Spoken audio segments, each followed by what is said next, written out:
Балалар дайындалыңдар, қазір біз видео түсіреміз. Ендеше достар, бүгінгі видеомыз ерекше болмақ, біз жақсылық челленджін бастаймыз. Біз жақсылық жасап, оны видеоға түсіреміз. Ал сендер көрермендер, оның ең кереметін бағалайсыңдар. Ал жеңімпазға не беріледі? Ең көп лайк жинаған адам пицца алады. Мен жеңемін! Көреміз. Сонда біз жақсылықты тек қана видео үшін емес, адамдарға көмектесу үшін жасап жатырмыз ғой, иә? Әрине.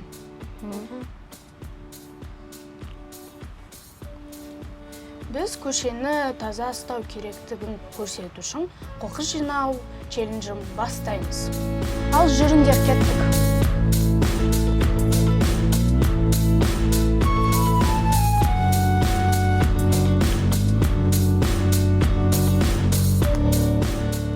Табиғат бізге тазалық береді, біз оған тазалық сыйлаймыз.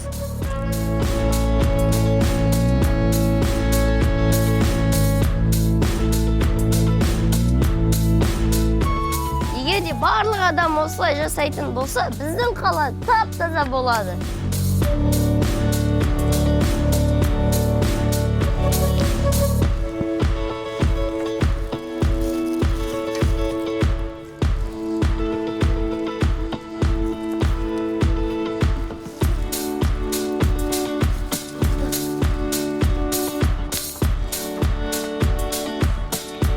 Все болды.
Қандай керемет түсірдік видеоларды.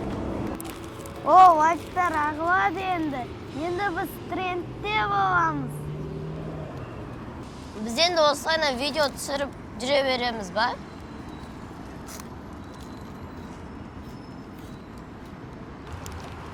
Осындай трендтерді жалғастыру керек енді. Біз осы жақсылық видеосын жасап жатырмыз. Бірақ өзіміз дұрыс тамақтанбаймыз.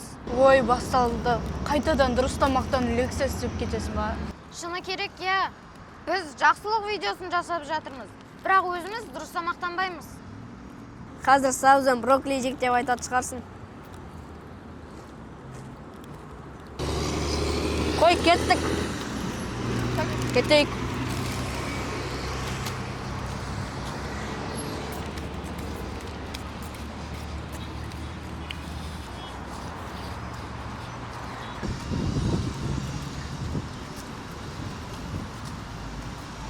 Достар, тоқтаңдар. Қоқысты жинап кетпейміз бе? Камера жоқ қой, оның несін жинаймыз? Сонда да жинамаймыз, ә? Айттың ғой камера жоқ деп, қайта берем ба? Жүріңдер, қайттан видео түсірейік.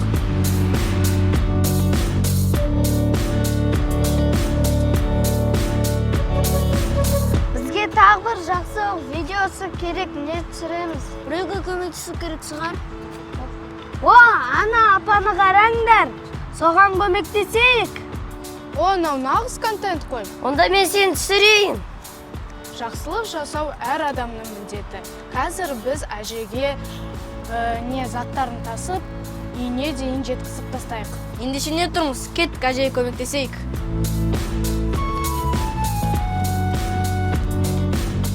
Әже, сізге бізге көмектесейік. Жасырда рахмет, қарттарға балалар. көмектесу керек. Бұл біздің адамдық борышымыз. Жарайды апа, сау болыңыз.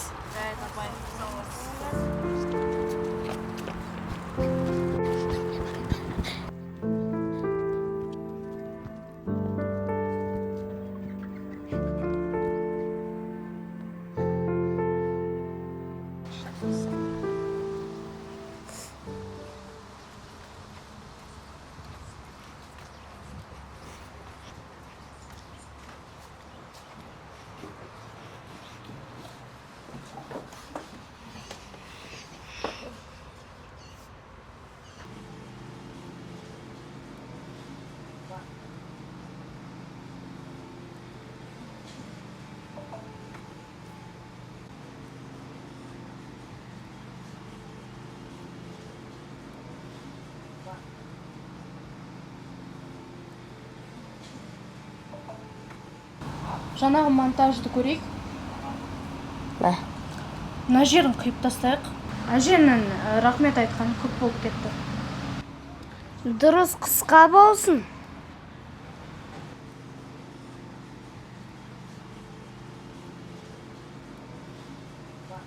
Ой, менікі супер шықты.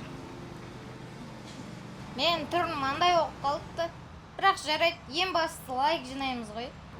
Нағыз актер бар. Біздің күшті ойнағанымыз соншалықты Голливуд бізді жоғалтып алды.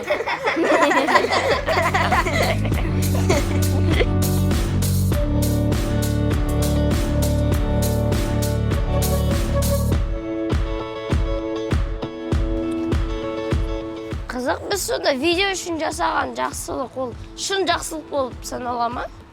Ой, философия басталды. Ой, жақсылық жасады қой, неге ой бересіңдер? Бірақ та біз әжені үйіне дейін апарып салуымыз керек еді ғой. О, қараңдар, видеомызға пікірлер келе бастады. Мә, көптеген адамдар қарапты. О, адамдарға ұнап жатыр, демек бәрі дұрыс. Бірақ біз шынымен жақсылық жасап жүрміз бе?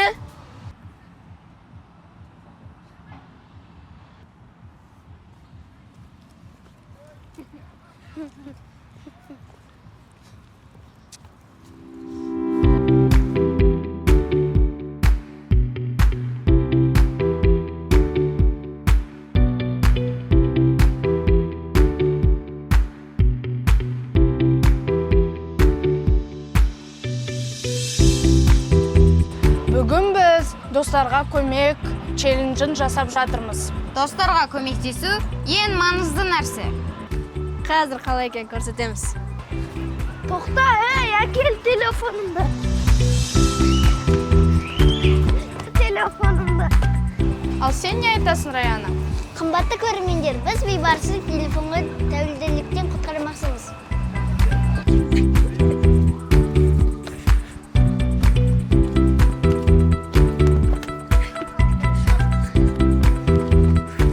Телефонды қой да таза жут. Бұл көмек емес, мазақтау ғой.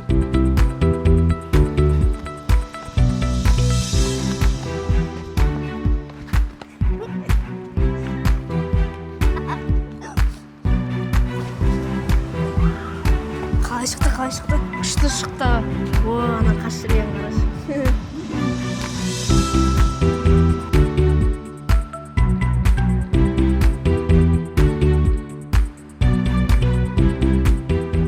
Бүгін біз үлкендерге көмектесеміз.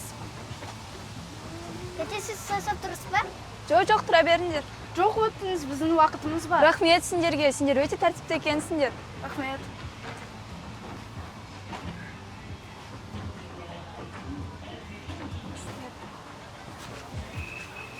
Саламатсыз ба? Маған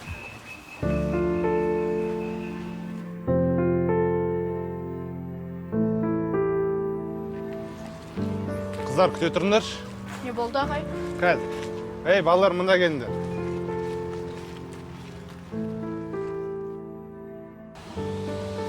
Мен сендерді байқамайды деп ойладыңдар ма? Мен бәрін көріп тұрмын. Камераның алдында мейірімді болдыңдар. Камера сөнген соң бәрін кезекке жүгіре бастадыңдар. Бұлай болмайды ғой. Бірақ шынымен біз жақсылық істедік қой. Адамдар қарап, жақсылық үйренеді. Жақсылық видео үшін жасалмайды.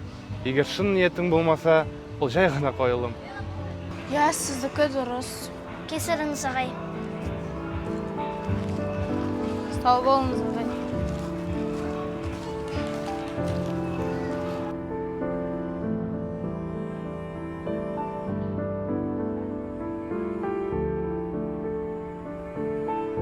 Не болды сонша? Біреу бірдеңе деп жүре алмай қалдық па?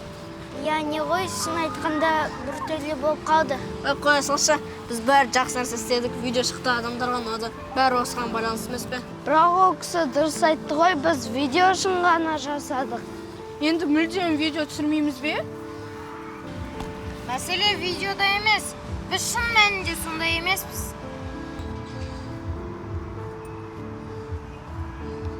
Нағыз керемет балалар. О, қараңдар. Біздің заманымызда осындай мейірімді жастар көп болса ғой. Біз жай ғана осылай жалғастыра берсек болғаны, ең бастысы адамдарға ұнаса болды. Заңы видео түсіреміз бе? Әрине, бұл жолы мейірімділік туралы түсірейік. Ендеше кеттік. Кеттік.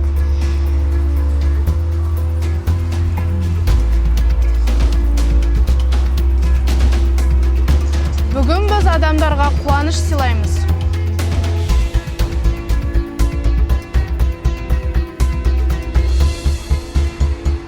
Ағай, тоқтай тұрыңыз. Ау, Стиліңіз әдемі екен. ой, рахмет. Рахмет, кәнелік болды.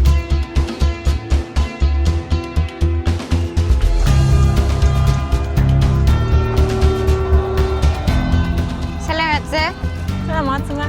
Сіздің балаңыз, а? Аха, менің балам. Батыл жігіт екен. Иә, батыл жігіт, рахмет. Сен де батылсың, жарайсың. Қалай шықты? Қалай? Күшті. Сәлеметсіз бе, сізде керемет стиль бар екен. Рахмет. Сен де әдемісің. Рахмет. Апай, өте сұлу көрінеді екенсіз. Ой, рахмет, керемет.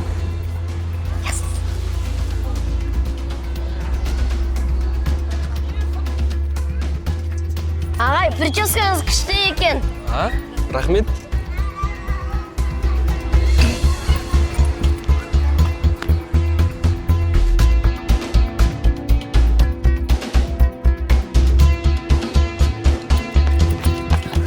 Мен қалай айттым анау ағайдың шашы алба-жұлбада еще Рики Мортиға ұқсайды ғой түрі. Ана елдің стиль туралы айтқан өтірік еді, үстіне қарасын. Ой, не істеп жүрміз өзі біз? Видео үшін ғой. Ең бастысы адамдар лайк басса ғой. Ал егер олар шын көңілмен қабылдаса ше?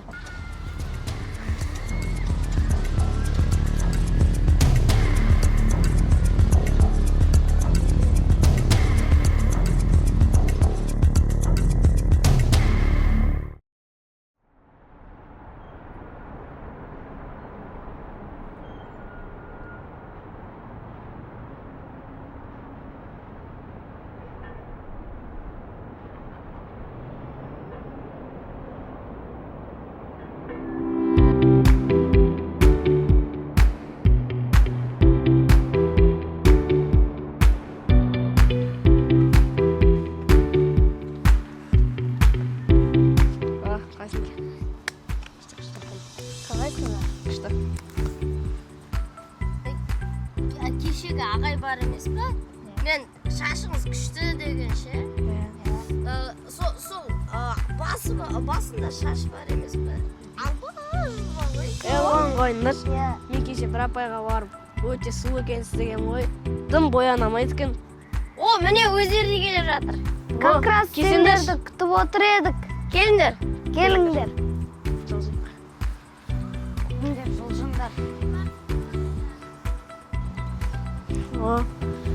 Біз кеше комплименттер туралы айтып жатырмық. Сендер не айтасыңдар?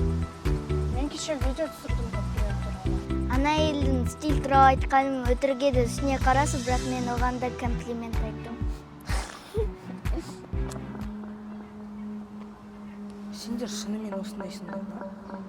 Не? Мен сендерді кеше байқап қалдым. Камера қосылып тұрған кезде адамдарға комплимент айтасыңдар, камера өшіп тұрған кезде адамдарды мазақ қыласыңдар. Мен осының бүкілін видеоға түсіріп алдым. Бұл біз жай ғана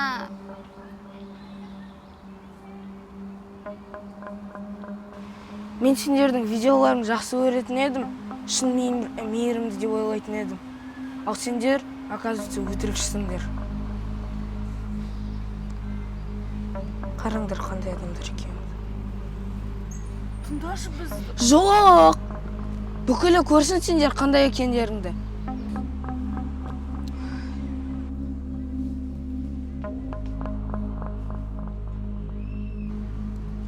Біз саған енді не істейміз?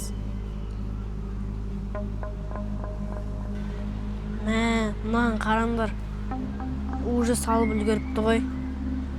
Мыналар таза 200-ді хайп қуғандар, мен бұларға сеніп жүредім. Бәрі біз чек көріп жатыр.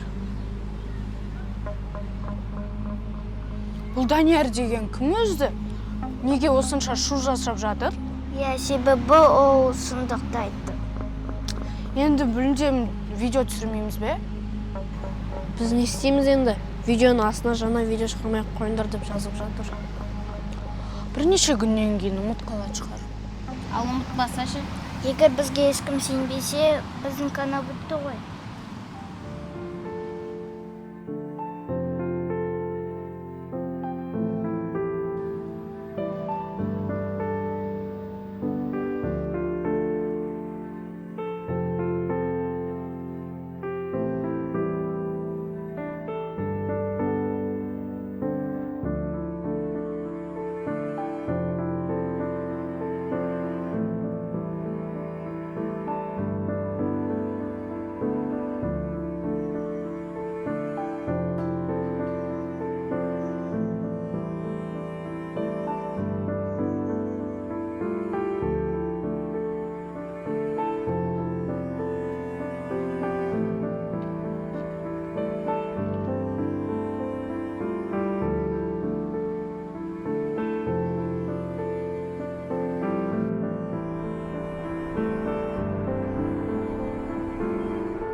Кеше не болып кетті өзі?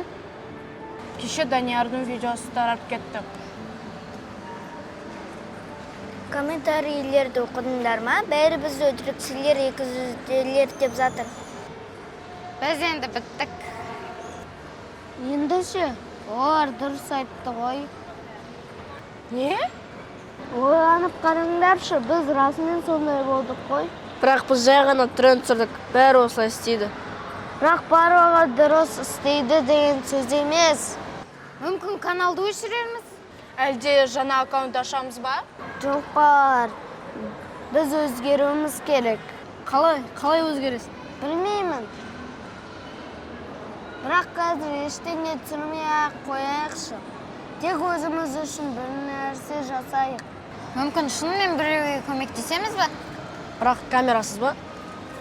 Камерасыз. Ана кісінің сөмкелері ауыр сияқты, барып көмектесіп жіберейік.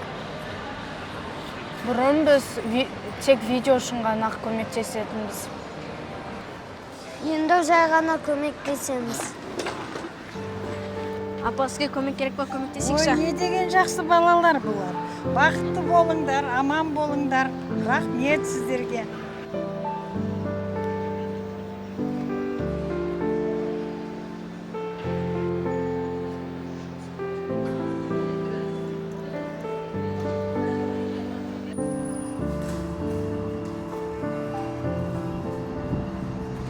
Ал балалар, рахмет. Істеген жақсылықтарын еселей қайтады. аман болыңдар, бақытты болыңдар, жолдарың болсын. Мен машинам күтіп тұрады енді. Көп рахмет сендерге. Сау болыңдар. Апаң сумкасы базар жық ауыр екен, Коммерция біреуге көмексі біртүрлі екен, бірақ сондай жағымды сезім. Бір қызығы бұрын бұндай видео жасаған кезімізде бұндай сезім болмаған еді. Шын көңілмен істеген жақсы екен. Енді осын жалғастырайық. Кеттік.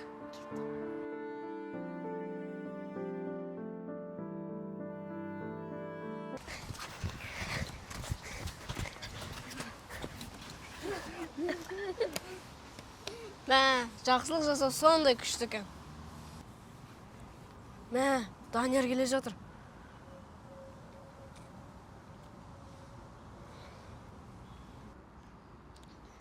Мен барлығын көрдім.